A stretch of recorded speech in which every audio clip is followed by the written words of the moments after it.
Alexander the Great, the boy who conquered the world. In the summer of 356 BCE, in the ancient city of Pella, the capital of Macedonia, a child was born who would one day change the course of history. His name was Alexander, son of King Philip II of Macedon and Queen Olympias. From the moment of his birth, Alexander's destiny seemed marked by the gods. According to legend, on the night of his birth, the great temple of Artemis at Ephesus, one of the 7 wonders of the ancient world, burned to the ground. Some believed this was no accident, but a sign that a force had entered the world that would reshape it. Olympias, Alexander's mother, was deeply spiritual and claimed descent from Achilles, the hero of Homer's Iliad. She filled her son's mind with stories of gods, warriors, and divine destiny. Philip, on the other hand, was a pragmatic and brilliant general who transformed the once weak Macedonian kingdom into a formidable military power. Alexander inherited the fiery ambition of his mother and the tactical genius of his father. From a young age, Alexander was not like other children. He displayed intelligence, courage, and an unyielding will. It is said that when he was only 10 years old, he tamed the wild horse Bucephalus, a stallion that no one else could control. His father, astonished by his son's feat, declared, "My boy, you must find a kingdom great enough for your ambitions. Macedonia is too small for you." Philip ensured that his son received the finest education possible. For this, he summoned one of the greatest philosophers of all time, Aristotle. Under Aristotle's guidance, Alexander studied philosophy, science, medicine, and literature. The young prince became especially captivated by Homer's Iliad. To Alexander, Achilles was not just a mythical hero, he was a model for his own life.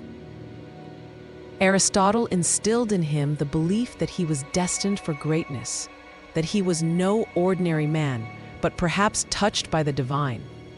This conviction became the core of Alexander's personality. Unlike other rulers, he saw conquest not just as power, but as a way to fulfill a cosmic destiny. By the time Alexander was a teenager, his father Philip had turned Macedonia into the most powerful state in Greece. Through a combination of diplomacy, war, and political marriage, Philip brought most of the Greek city-states under Macedonian control. However, Philip's ambitions stretched even further. He dreamed of conquering the mighty Persian Empire. Alexander grew up watching his father's campaigns and even fought alongside him in battle. At just 16, while Philip was away on campaign, Alexander was left in charge of Macedonia. During that time, he crushed a local rebellion and founded a city named Alexandropolis. His military skill and leadership impressed both his father and the Macedonian army. In 336 BCE, tragedy struck.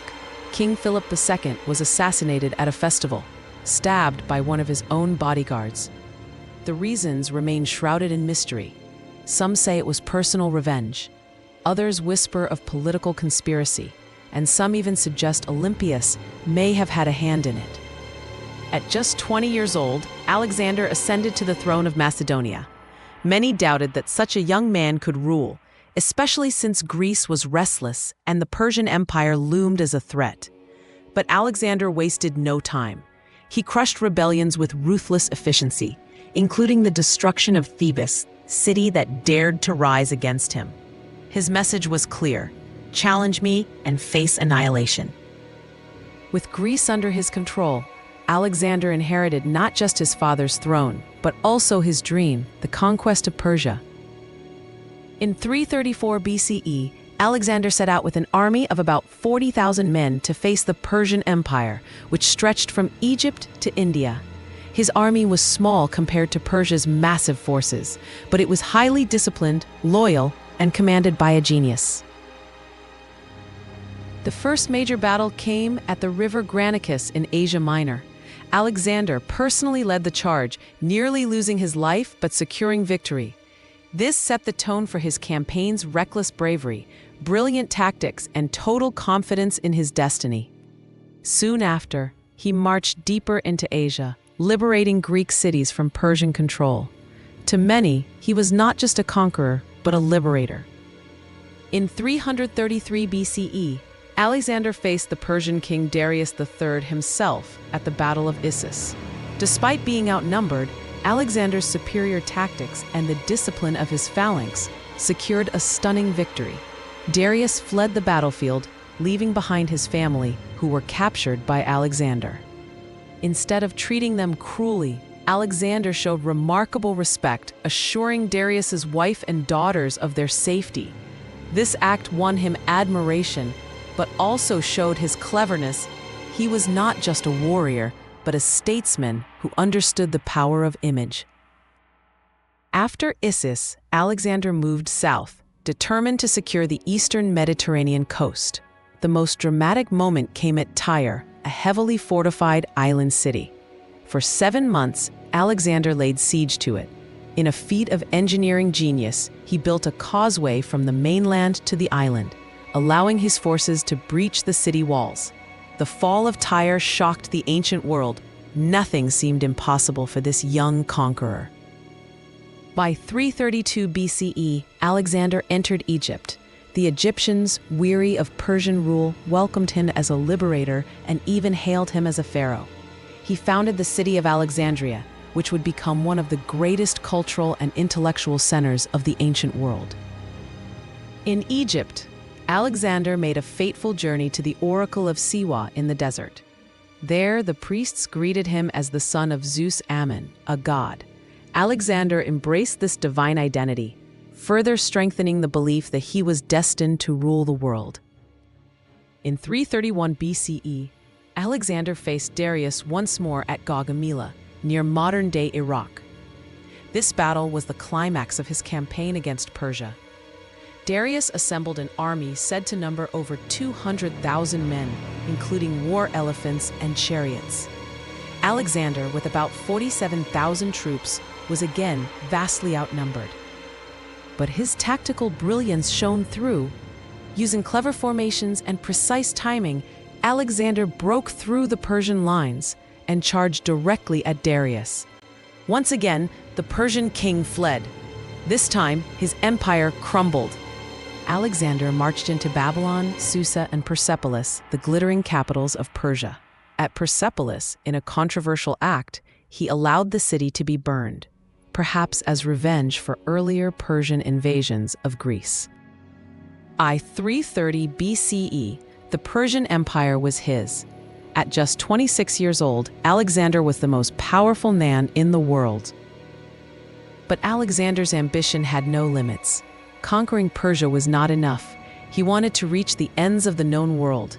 He pursued Darius, who was eventually killed by his own men. Furious at being denied the satisfaction of capturing him alive, Alexander hunted down the murderers and executed them. Next, he marched east into Central Asia, facing fierce resistance from local tribes. It was here that he met Roxana, a beautiful princess from Bactria, whom he later married.